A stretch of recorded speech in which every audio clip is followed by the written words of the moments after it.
Ramai yang tak tahu sebenarnya 100 gram emas dekat tangan saya pernah mencecah lebih daripada RM62,000. Ramai orang sebenarnya teringin sangat nak miliki 100 gram emas sekeping macam dekat tangan saya ni. Tapi tak ada bajet yang besar. Maka tuan-puan jangan risau. Public Gold ada sediakan satu kaedah iaitu kaedah simpanan emas Icon Emas Gap. Bagi tuan-puan yang ada bajet kecil, tuan-puan boleh menabung emas sedikit demi sedikit dekat dalam Icon Gap ni. Kumpul sampai cukup 100 gram.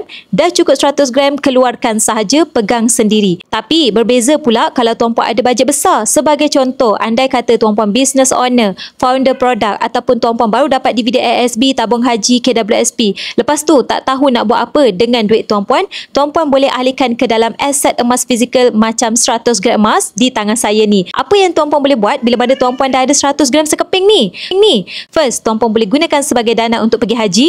Yang kedua, tuan-puan boleh gunakan sebagai dana pendidikan anak-anak. Yang ketiga, sebagai dana perkahwinan. Keempat, sebagai dana deposit rumah. Dan yang kelima, tuan-puan boleh buat sebagai dana kecemasan bila mana tuan-puan memerlukannya nanti. Emas ni tuan-puan adalah aset yang sangat-sangat berbaloi. That's why kebanyakan orang kaya mereka akan pastikan mereka ada simpanan tunai dan mereka ada simpanan emas juga. Bagi tuan-puan yang pada hari ini nak menabung emas dengan Public Gold, tuan-puan nak saya bimbing dalam simpanan emas, boleh terus klik link di bio ataupun terus sujud pin di video TikTok saya cara untuk bermula. Saya akan guide tuan-puan dalam simpanan emas dengan Public Gold.